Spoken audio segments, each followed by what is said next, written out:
She appeared on my doorstep in the dead of night, and I still can't say exactly what woke me, the sound or the memory.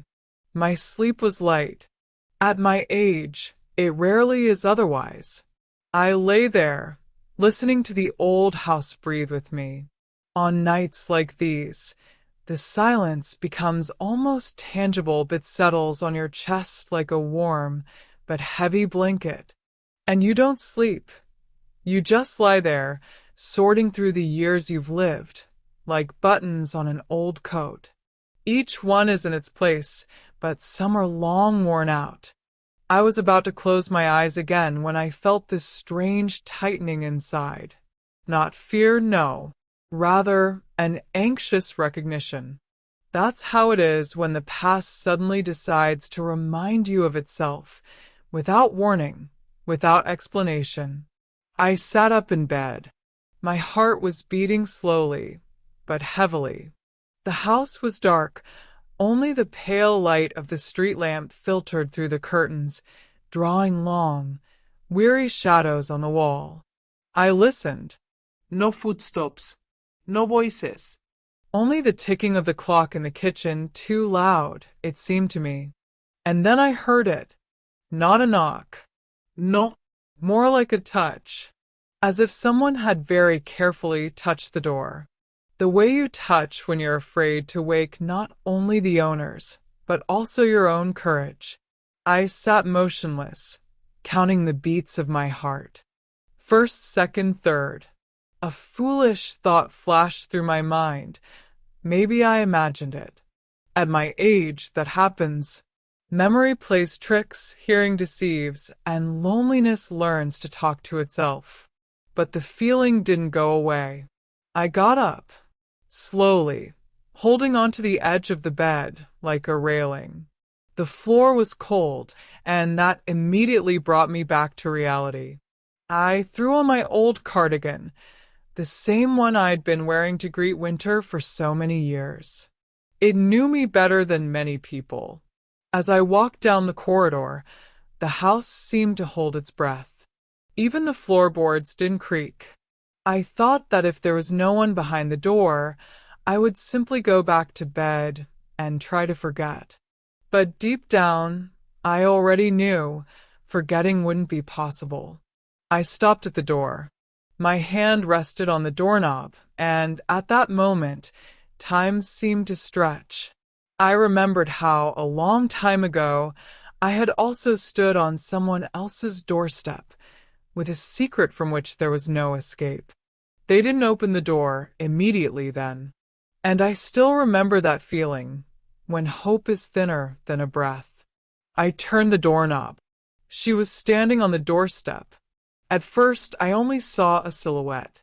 Thin, hunched over, as if the night was pressing down on her shoulders. Then the light from the hallway touched her face, and I involuntarily held my breath. She was older than I expected, or perhaps life had simply been especially hard on her. Gray hair escaped from under her headscarf.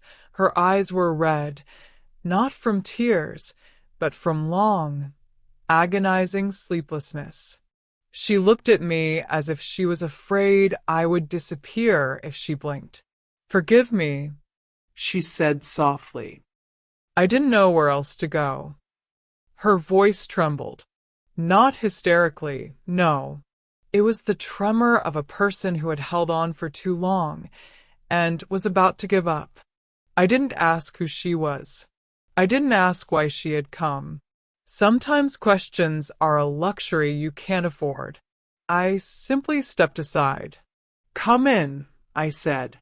"You can't stand on the doorstep at night." She stepped inside, and something else entered the house with her. Something heavy, something old, what had been hidden for a long time and what could no longer remain concealed. I closed the door, and only then did I understand. This night would change everything. She sat at the kitchen table, holding the cup with both hands, as if afraid it would slip, or that the warmth would disappear too quickly. I poured the tea, plain, without sugar, the way I drink it myself. In moments like these, you don't need anything fancy. You need silence and the ability to breathe.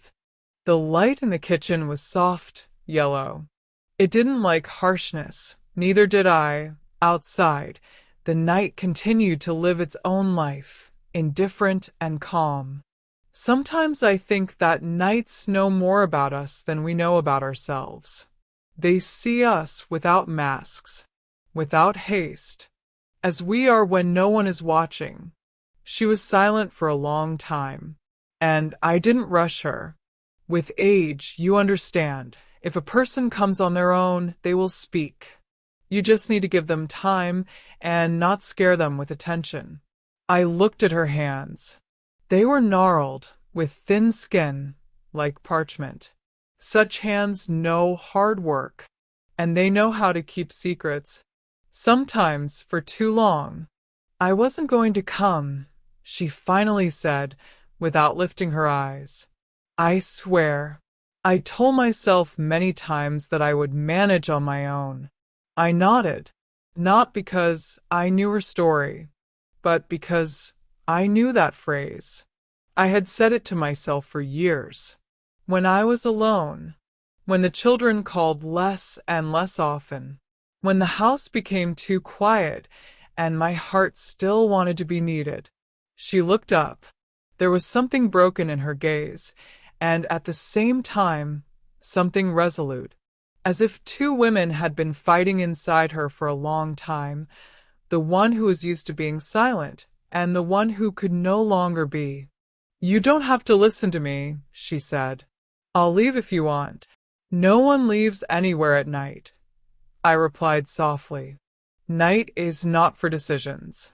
It's for confessions. She smiled, a crooked, bitter smile, and I understood. She had heard. She didn't tell me everything at once. First, the little things, about how long she had walked, about how the bus hadn't come, about how afraid she was to knock. Such details always surface first. It's like a test to see if you can be trusted. I sat opposite her, my hands clasped in my lap, and listened. Sometimes I poured more tea. Sometimes I simply breathed with her. And then she said the name, and something inside me tightened. It was a name I hadn't heard in many years. A name connected to a past I thought was long buried. The past is a strange thing. It can sleep for decades and then wake up at a single word.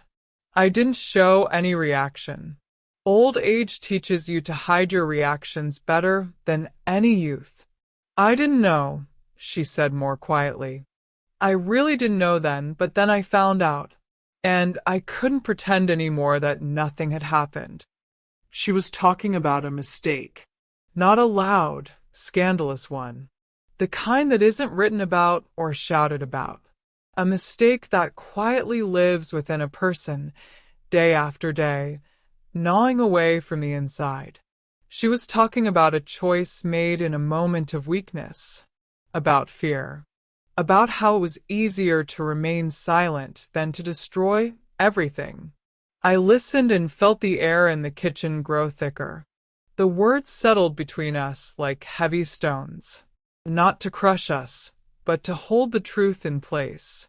They don't know, she said, and in that they was everything. Family, children, life that went on as if nothing had happened. I did everything to make sure no one found out. For their sake, for my sake, for the sake of peace and quiet. I looked at her and thought about how often we call fear concern. How often we hide the truth under the word for the sake of. For the sake of peace. For the sake of family. So, as not to be rejected. Sometimes life brings small surprises. Link in the description. But you came, I said. She nodded. Slowly. The tears never fell. They froze somewhere inside, where there had long been no strength left to cry. Because I can't anymore, she whispered. Because the secret has become heavier than me. At that moment I understood. She wasn't looking for forgiveness. And she wasn't looking for justification. She was looking for a place where she could speak aloud, where the truth wouldn't be a punishment. I stood up and placed my hand on her shoulder. Carefully, the way you touch not a body, but a destiny. Sometimes, I said, the truth comes late, but that doesn't mean it's unnecessary. She closed her eyes, and for the first time that night, she took a deep breath. And I suddenly realized that this story wasn't just hers, that our lonelinesses were intertwined in this night, and that ahead was a conversation that I feared more than she did. When she fell silent, the silence didn't become any lighter. On the contrary, it thickened. Such silence only exists between people who have already said too much and are not yet ready to say the most important thing. I cleared the cups from the table, slowly, almost deliberately slowly. Sometimes movement helps thoughts find their form. Sometimes it gives the heart time not to break. Did you know I lived here? I asked without turning around. No, she answered immediately. I swear. I was just walking towards the light. I didn't have the strength to choose anymore. I believed her. Not because I wanted to, but because there was no calculation in her voice. Only weariness. The kind that's impossible to fake. I returned to the table and sat down opposite her. Now we looked at each other differently. Without cautious glances. Without polite distance. Like two women who had walked different paths for too long and suddenly found themselves in the same room. When you said that name, I said, it seemed to me that the house sighed. She lowered her head. I didn't know it was your house. Yes, I answered softly. But perhaps that's why you're here. Sometimes life makes choices for us when we're too afraid to make them ourselves. I didn't tell her everything. Not right away. First about that time. About how I was younger, how I trusted people, how I believed that if I was patient and good, everything would work out. I spoke, and she listened, clenching her fingers as if she were holding onto the edge of the table to keep from falling. I knew him differently, she said suddenly. Not the way you probably knew him. I nodded. Of course. The same person is rarely the same for different people. Sometimes he's a promise. Sometimes he's a mistake. Sometimes he's a shadow you can't get rid of. I didn't want to ruin your life, she said. Back then, I didn't think about you at all. I only thought about how to survive. Sometimes life brings small surprises. Link in the description. These words weren't an excuse. They were a confession, and in that lay their cruel honesty. I closed my eyes. Pictures floated before me, not bright ones, no. Muted, like old photographs. The kitchen. The children sleeping in the next room. His silence. His gaze, which more and more often slid past me. Do you know what's the worst thing? I said. Not infidelity. Not lies, but the fact that you start doubting yourself. You think you're not good enough, not warm enough, not needed enough. She looked at me as if these words were addressed to her personally. I lived with this for many years. I continued. And then I learned to live without it. But as it turned out, not without the past. She sobbed. Quietly, almost inaudibly. I gave birth, she said, and this word fell between us like a stone. And nobody knows who the father is. I felt something break inside me, not from pain, from realization. Everything fell into place. All the strangeness, all the pauses, Her whole journey that night. Does he know? I asked. She shook her head. He died without knowing. I exhaled. Slowly, as if I had been holding that breath for decades. And the child. He thinks his father is someone else. A good man. I couldn't bring myself to destroy that too. I looked at her and suddenly understood. She wasn't my enemy. She was a woman who had made too many choices alone. And each one had cost her something important. Why now? I asked. Why did you come now? She looked up, and in her eyes was that undeniable truth, the kind you can't hide from. Because he's like you. And he asks questions. And I can't watch the truth grow beside me in silence anymore. At that moment, I understood that this story wouldn't end in our kitchen, that it was only just beginning, and that what lay ahead wasn't exposure, but a choice. A choice to speak or to remain silent again. A choice to protect the past or give the future a chance. I placed my hand on the table. You won't leave tonight, I said. Not because you have nowhere to go, but because in the morning we have to decide what to do next. She nodded, and for the first time, there was something other than despair in her gaze. There was hope. We hardly slept last night, not because we couldn't fall asleep, but because sleep was no longer necessary. There are times when fatigue recedes, giving way to something more important. Awareness. I sat by the window, wrapped in a blanket, and watched as the night slowly surrendered. It always surrenders, even when it seems eternal. She was lying on the sofa in the next room. I could hear her breathing, uneven, shallow.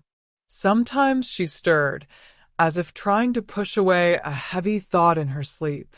I didn't go in, not because I didn't want to be there, but because I understood each of us needed to be alone with ourselves before making a choice.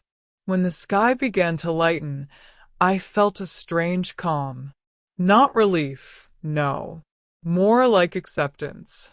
I had lived a long life, and it contained many things: joy, disappointment, loss, silence. And suddenly I understood that this night didn't destroy it. It complemented it.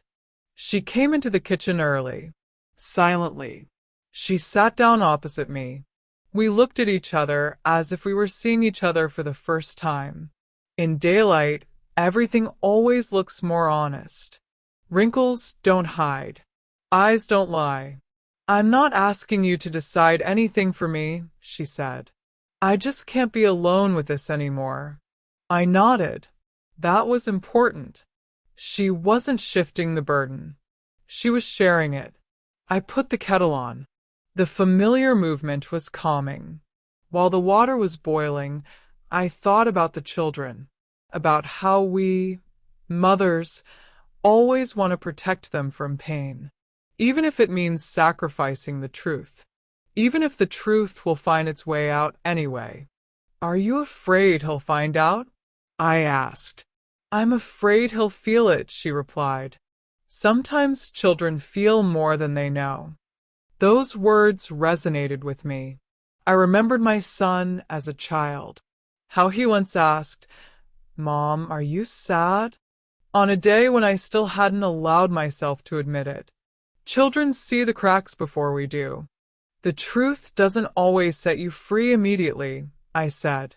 Sometimes it hurts first. And lies? She asked softly. I thought about it. Lies. They don't hurt immediately. They just slowly take away your breath. We sat in silence for a long time. Outside, the world was waking up.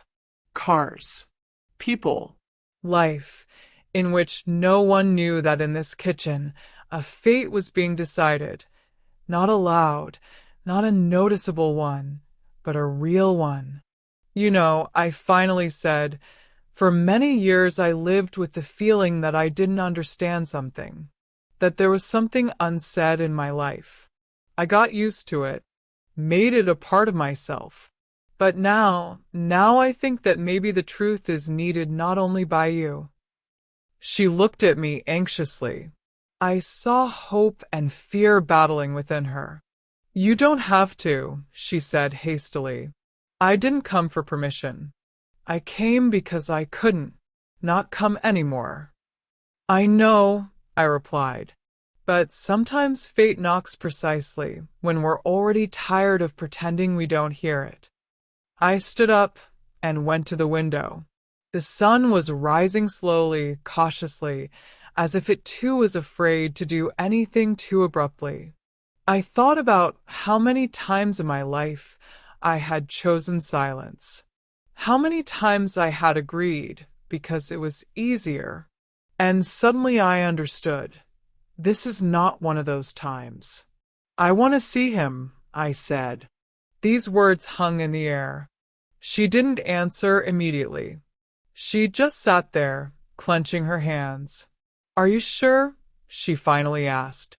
No, y ensurat honestly. But certainty rarely comes. More often, necessity comes. I didn't know how this meeting would go. I didn't know what I would feel. But I knew one thing. If I chose silence again, this night would repeat itself within me for the rest of my days. She nodded, Slowly. and in that nod there was agreement not only with me, but with the truth. I'll call him, she said. Not today, but soon. I sat down at the table again. The tea had cooled, but I still took a sip. Sometimes the taste doesn't matter. The action is what matters. At that moment I understood. We had both crossed a line. There was no turning back. And ahead of us was not a scandal, not an exposé, not a drama. Ahead of us was a conversation, the most difficult one of all, the one that changes not the past, but the future. And for the first time in many years, I didn't feel like a victim of circumstances. I felt like a participant in my own life. We agreed to meet in the afternoon, not because it was more convenient, but because the morning demands clarity and the night had already said everything it could. I wasn't in a hurry. At my age, haste is a luxury best left to the young. I dressed carefully, choosing a simple dress, the one in which I feel like myself, not someone else's expectation. She left earlier. She said she wanted to arrive first. I understood she needed time to gather her strength, to walk this path alone one more time. Some roads cannot be shared, even if someone important is waiting at the end. I left later. I walked slowly, listening to every step. The city was ordinary. People were rushing, laughing, arguing on the phone. No one knew that for me this day was like a boundary between what was and what is still possible. We met in a small cafe. Nothing special. Light walls, the smell of coffee, quiet music. Such a place doesn't require loud words. She was sitting by the window. When she saw me, she stood up. I noticed how her hands trembled. She tried not to show it, but the body always speaks more honestly than the face. And then he walked in. I recognized him immediately, not because he resembled someone from the past, but because there was something familiar about him, in his gaze, in the way he held his shoulders, in his awkward seriousness. Sometimes blood speaks louder than surnames. He stopped when he saw me. His gaze lingered longer than necessary. Not suspicion, rather recognition without explanation. We sat down. For a few seconds no one spoke. I could hear my heart beating. Not fast. Deeply. That's how the heart beats when it knows there's no turning back. she began. She spoke quietly, hesitantly, not justifying herself, not accusing, just telling the story about fear, about choices, about the years of silence. I listened and watched him. At first, he didn't understand. Then he frowned. Then he turned pale. And then he just listened. He didn't interrupt. He didn't leave. When she fell silent, the cafe became too quiet. I felt all my lived years standing behind me, not as a burden, but as a support. I didn't come for my rights, I said. My voice was even. I was surprised by this. And I didn't come for explanations. I came because sometimes a person has the right to know where they come from. He looked at me for a long time. A very long time. Then he nodded. I've always felt, he said, that I didn't know something. That there was a void in my story. These words cut through the air neatly, without pain, like a surgical instrument. I didn't reach out to him. I didn't hug him. At such moments, gestures are not needed. Presence is enough. I don't want to change anything in your life, I said. I just wanted you to know, you're not a mistake. You are the result of love, even if it was wrong. He closed his eyes, and then suddenly smiled, weakly, almost childishly. Can I? He began, and then fell silent. Can I come sometimes? Just to talk. I felt something gently unfold inside me. Not happiness. No. Rather, permission. You can, I replied. My door is open during the day. And even at night, as it turned out. When we left the cafe, the sun was high in the sky. I walked home alone. And for the first time in a long time, the loneliness wasn't empty. It was filled with meaning. I knew that there wouldn't be a fairy tale ahead. There would be conversations, awkwardness, pauses, maybe pain, but there would also be truth. And truth is also a form of light. I opened the door to my house, went inside, and stopped in a hallway. Everything was in its place. The old carpet, the mirror, the silence. But the house was no longer the same, because it no longer held a secret, but acceptance. After that meeting, the world didn't change. Morning still arrived unbidden. The clock in the kitchen continued to tick. The neighbors greeted each other as always. Life doesn't make sudden turns for the sake of our inner discoveries. It moves at its own pace. Slow. Stubborn. And perhaps that's its grace.